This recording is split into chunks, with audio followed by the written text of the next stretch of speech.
Hello students, I hope you all are fine. Today I am going to discuss with you students chapter first of science, that is crop production and management. Okay, so why we need to learn this chapter students? हमें क्यों ज़रूरत है ये chapter पढ़ने के लिए? Crop क्यों ज़रूरी होता है? तो सबसे पहले इंसान को सर्वाइव करने के लिए फूड बहुत ज़रूरी है स्टूडेंट्स. फूड क्या है? एक नेसेसिटी है, डेली रिक्वायरमेंट है. ठीक है, तो हम बोल सकते हैं कि because of food, because it is the basic requirement of life of survive, है ना. it is made up of various kind of energy rich substances जिनको हम nutrients बोलते हैं. फूड में वो होता है. न्यूट्रिएंट्स में कौन कौन आ गए आपके students? Carbohydrates, proteins, fat, vitamin and minerals. ठीक है, अब फंक्शन क्या होते हैं फूड के स्टूडेंट्स? तो we can say that food provide energy for various metabolic activities. It helps in growth and development of our body. It helps in the replacement of worn out tissues, repair of damaged cell and healing of wounds. It provide protection against diseases. तो आप देख रहे हो कि food कितना important है हम सभी के लिए. और इन फूड के क्या क्या सोर्सेज होते हैं स्टूडेंट्स? तो sources of food are cereals, pulses, oil seeds, crops, fruits and vegetables. These are the sources of food. ठीक है, सीरियल्स में कौन कौन आते हैं आपके? वीट हो गया, राइस, मेज़, बाजरा, ज्वार. ठीक है स्टूडेंट्स, ये सब आपकी आती हैं सीरियल्स में. Okay, now next is pulses. तो पल्सेस में कौन कौन आते हैं स्टूडेंट? पल्सेस मतलब दाल है आपका. पीजन पी जिसको अरहर बोलते हैं, उड़द की दाल है, लेंटिल. ठीक है, लेंटिल. मसूर जिसको बोलते हैं, पी और black gram, they all are pulses. Now students कुछ ऑयल शीट क्रॉप्स भी हैं आपके लाइक. नाउ स्टूडेंट्स कुछ ऑयल शीट्स क्रॉप भी हैं जैसे soybean, groundnut, sunflower, niger, sesame, castor. ठीक है, मस्टर्ड, लिंसेट, ये सब आपके आते हैं किसमें? ऑयल शीट्स में. कुछ आपके रूट क्रॉप होते हैं. टर्निप हो गया, कैरेट हो गया, स्वीट पोटैटो. ठीक है, और शुगर केन, बीट रूट, ये सब आते हैं हमारे किसमें? रूट क्रॉप्स में. कुछ फाइबर क्रॉप्स होते हैं जैसे कॉटन, जूट. ठीक है, और कुछ प्लांटेशन क्रॉप्स होती हैं जैसे टी, कॉफ़ी, कोकोनट, रबर. कुछ फॉडर क्रॉप होते हैं स्टूडेंट्स जानवरों के लिए. ठीक है, एलिफेंट ग्रास हो गया, बरसीम हो गया, दे आर फॉडर क्रॉप्स. तो ये सारे हमारे क्रॉप्स हैं.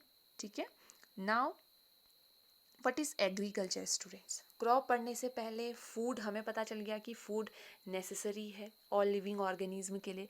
तो अब हम उस फूड को कैसे ग्रो करते हैं? तो through agriculture we can say that. तो एग्रीकल्चर क्या होता है? So it is the branch of science which deals with the production of plants and raising of animals useful to man.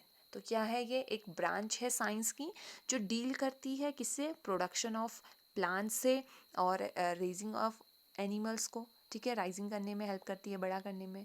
और involves soil cultivation, breeding and management of crops and life stocks. ठीक है, तो अब आते हैं main हमारे जो chapter है स्टूडेंट्स क्रॉप में, कि क्रॉप क्या होता है आपका. ठीक है, टाइप्स ऑफ क्रॉप क्या होते हैं और कौन कौन से एग्रीकल्चर इम्प्लीमेंट्स हैं जो हम यूज़ करते हैं. So first is student what is crop. तो क्रॉप क्या होता है? When plants of same kind are grown and cultivated at one place on a large scale, it is called a crop. तो क्रॉप क्या होता है? जब हम सेम काइंड, एक तरीके की जो क्रॉप्स होती हैं उनको ग्रो करते हैं, उन प्लांट्स को हम एक लार्ज स्केल में लगाते हैं, तो उसको हम क्रॉप बोलेंगे. आप अगर एक आपके पॉट में, फ्लावर पॉट में अगर आप कोई एक वीट का प्लांट लगा रहे हो तो वो क्रॉप प्रोडक्शन नहीं होता स्टूडेंट्स. ठीक है, क्रॉप क्या होती है आपका? जब आप प्लांट्स को ग्रो करते हो लार्ज स्केल में, तो तब हम उसको बोलते हैं क्रॉप. ठीक है, different types of crops require different climate conditions. ठीक है, आपको पता ही है सीजन के अकॉर्डिंग डिवाइडेड है हमारी क्रॉप्स. तो पहले आता है खरीफ क्रॉप्स, या जिसको हम रेनी सीजन क्रॉप भी बोलते हैं. अब रेनी सीजन बोलते हैं मीन्स ग्रोन ड्यूरिंग मॉनसून, है ना. रेनी सीजन में ये क्रॉप्स ग्रो होती होंगी. Require warm and wet weather, sown in June July and harvested in September to October. तो इनको कब शोन कर किया जाता है? जून और जुलाई में, और इनकी हार्वेस्टिंग होती है सितंबर टू अक्टूबर मंथ में. और इसके एग्जाम्पल कौन है? Rice, jowar, urad, bajra, cotton, pea, moong, groundnut.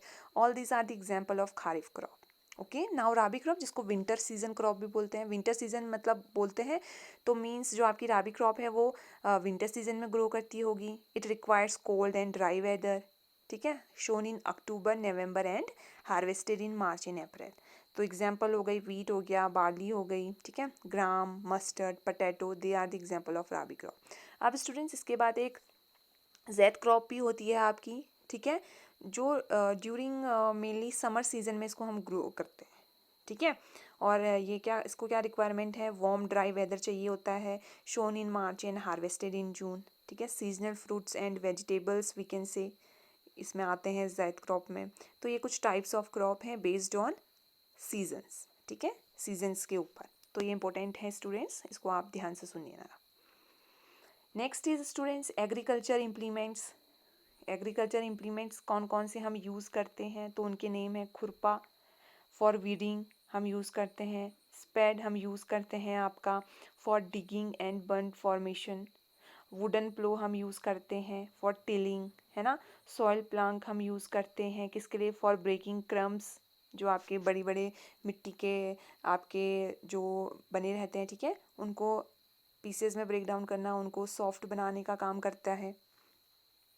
Harrow का यूज़ करते हैं फॉर वीडिंग के लिए, सिकल यूज़ करते हैं हार्वेस्टिंग के लिए, स्प्रे यूज़ करते हैं इंसेक्टिसाइड के लिए, और कॉम्बाइन यूज़ करते हैं हार्वेस्टिंग एंड थ्रेसिंग के लिए। तो जो भी हम ये इम्प्लीमेंट यूज़ करते हैं उसको हम बोलते हैं agriculture implements. Now crop production की प्रैक्टिसेस कौन कौन सी हैं स्टूडेंट्स, तो हमें पता है फर्स्ट होती है preparation of soil.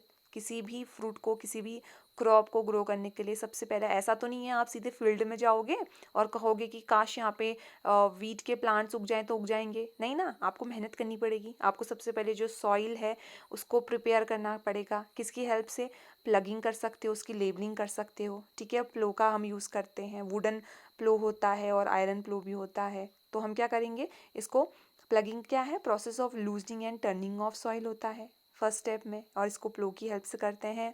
Plough are made up of wood और आयरन, ठीक है। तो ये क्या करता है, allows the roots to penetrate deeper easily.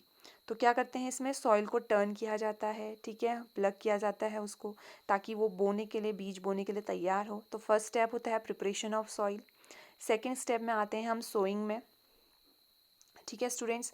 Second step आते हैं हम आपका सोइंग में। तो सोइंग के लिए, तो शोइंग के लिए स्टूडेंट्स हम क्या करते हैं, गुड क्वालिटी के शीट सिलेक्ट करते हैं। तो इसके लिए आपको मैंने बताया था कि हम वाटर में क्या करेंगे, उन शीट्स को भिगो के रख देंगे। तो जो आपकी लाइटर शीट्स होंगी जिनमें कुछ प्रेजेंट नहीं होगा वो ऊपर आपके फ्लोट करने लगेंगी, और जो हेल्दी शीट्स होती हैं वो बॉटम में ही रहती हैं। तो हम ऐसे सिलेक्शन कर लेते हैं, ठीक है। और शीट ड्रिल का यूज़ करते हैं हम, और ब्रॉडकास्टर, ठीक है, इसका यूज़ किया जाता है शोइंग के लिए। आफ्टर शोइंग स्टूडेंट्स हमें अपने क्रॉप को खाद और मेन्योर देना भी ज़रूरी है, ठीक है। अप्लाइंग मेन्योर एंड फर्टिलाइज़र, तो ये क्या होते हैं ये देखिए students.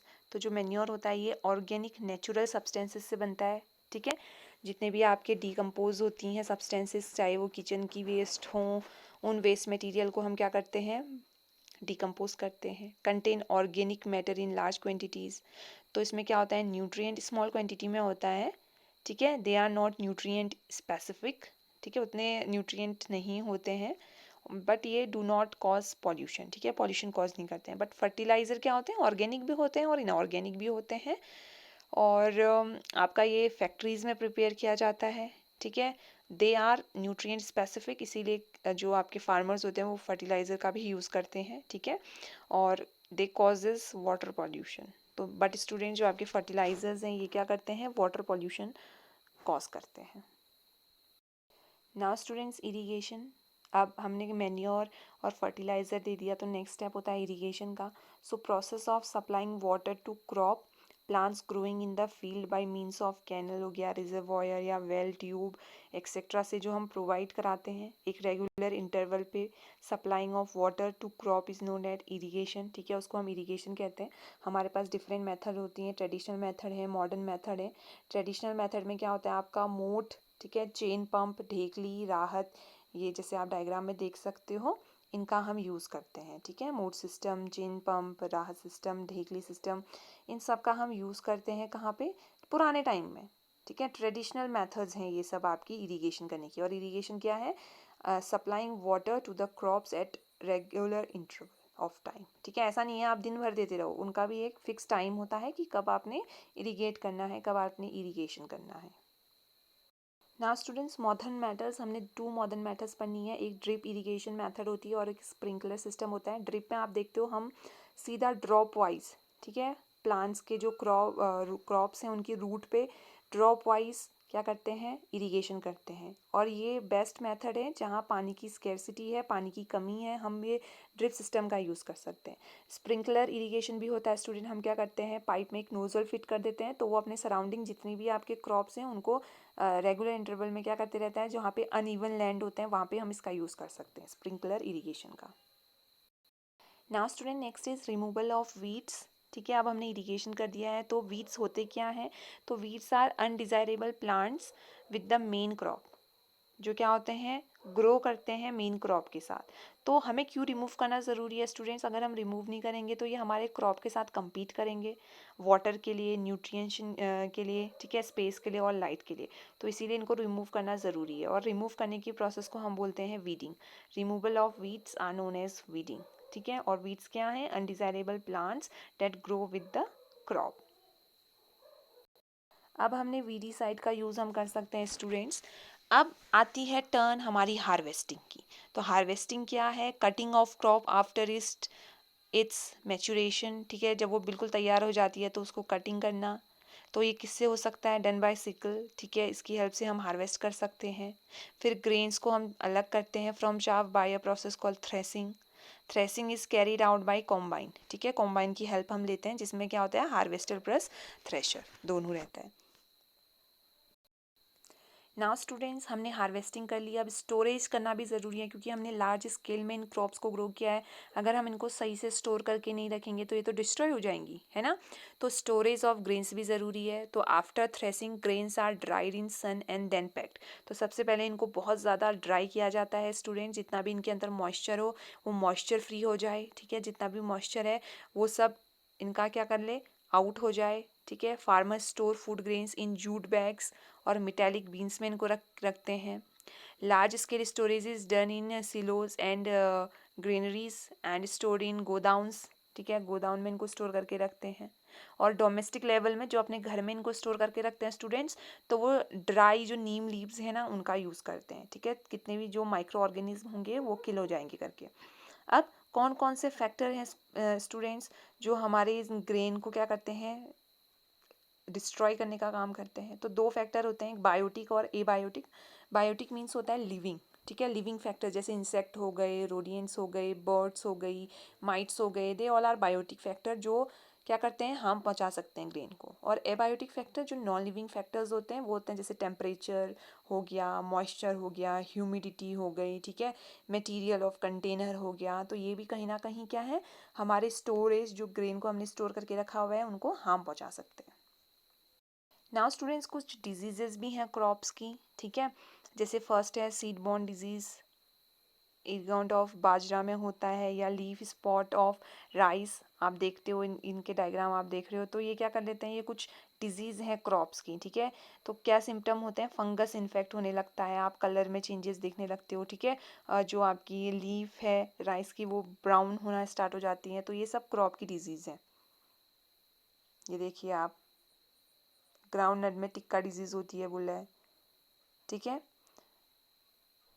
Bacteria blight of rice वो भी रिस्पॉन्सिबल है कहीं ना कहीं। ये रस्ट ऑफ वीट हो रहा है, देखिए ब्लास्ट ऑफ राइस हो रहा है।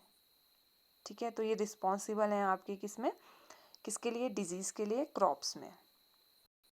Now student, last topic of the chapter is animal husbandry. ठीक है, क्या होता है ये? तो ये है science which deals with scientific management of animals. ठीक है, एनिमल्स की रेयरिंग, उनकी देखभाल, ये सब आता है एनिमल हस्बेंड्री। तो ये it includes what? Breeding, feeding, hiding and weeding. ठीक है, ये सब इनमें इन्वॉल्व होता है एनिमल हस्बेंड्री में। तो ये था हमारा फर्स्ट चैप्टर। ये रिवीजन वीडियो थी स्टूडेंट्स। ठीक है, आपके हाफ ईयरली एग्जाम में ये आने वाला है, तो एक मैंने प्रेजेंटेशन आपके सामने शो किया है। If you have any query you can ask me.